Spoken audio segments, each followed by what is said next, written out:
నయీంనగర్ నాలా బ్రిడ్జ్ పనులను ప్రారంభించిన వరంగల్ పశ్చిమ శాసనసభ్యులు నాయని రాజేందర్ రెడ్డి అభివృద్ధి పనుల్లో భాగంగా ఈ రోజు హనంకొండ నయీంనగర్ నాలా మరియు బ్రిడ్జ్ పనులను వరంగల్ పశ్చిమ శాసనసభ్యులు నాయని రాజేందర్ రెడ్డి ప్రారంభించారు. నయీంనగర్ నాలాకు 70.58 లక్షల నిధులు మరియు నయీంనగర్ బ్రిడ్జ్ కి 15 కోట్ల నిధులతో అభివృద్ధి పనులను ప్రారంభించడం జరిగింది.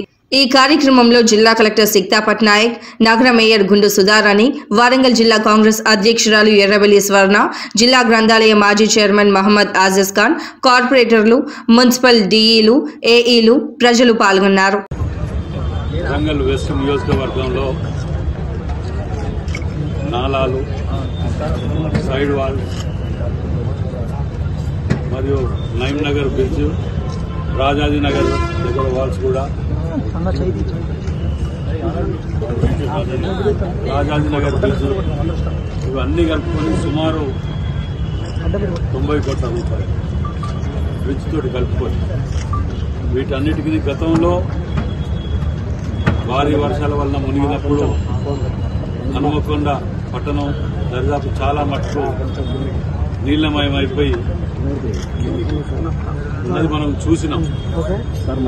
మరి అది మళ్ళా పునరుద్ధం కాకుండా ఉండటానికి 90 కోట్ల రూపాయలతోటి వీటన్నిటిని ఇవాళ ప్రారంభించడం జరిగింది.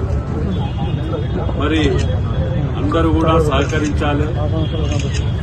నాలాలు, చెరువులు, గుంటలు కబ్జాలు పెట్టిన వాళ్ళని దయచేసి మీరందరికీ కూడా మొదట కూడా చెప్పడం జరిగింది, వాటిని వాలంటరీగా ప్రభుత్వానికి హ్యాండ్ అవుట్ చేయండి. లేని ఏడలది ప్రభుత్వం ఎట్టి పరిస్థితుల్లో ఇట్లాంటి వాటిని ఉపేక్షించేది లేదు. వాటిని మరి విత్ కోర్టు పర్మిషన్, కార్పొరేషన్ చట్టం తక్షణం ఇప్పటికిప్పటికీ ఆ పనుల కార్యక్రమాన్ని డిస్మిటల్ చేయబడుతుంది చట్ట పరిధిలో తీసుకొని. మరి మీరు తక్షణం వర్క్కు ఎక్కడ ఆటంకం కలగకుండా 4 నెలల లోపటనే మళ్ళా వర్షాకాలం వచ్చే అవకాశం ఉన్న దృష్ట్యా యుద్ధ ప్రాతిపదిక మీద దాన్ని ప్రారంభించడం జరుగుతుంది. వీటికి రాజాజీనగర్ దగ్గర కూడా కింద ఇప్పుడు వాల్కు ముందు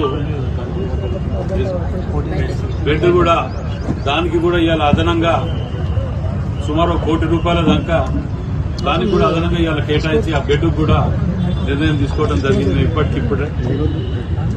కాబట్టి ఇది ఒక మంచి శుభ పరిణామం. హన్మకొండ పట్టణానికి సముద్రం రాకుండా చూసుకోవడానికి మంచి పరిణామంగా భావిస్తూ, మరి అదేవిధంగా స్మార్ట్ సిటీ ఫండ్స్లలో కూడా పోతన నగర్ దగ్గర మన వాల్ బండ్ కూడా నిన్న కమిషనర్ గారు, మేయర్ గారు, కమిషనర్ గారు మేము కూర్చొని దాని మీద కూడా కొన్ని నిర్ణయాలు తీసుకోవడం జరిగింది.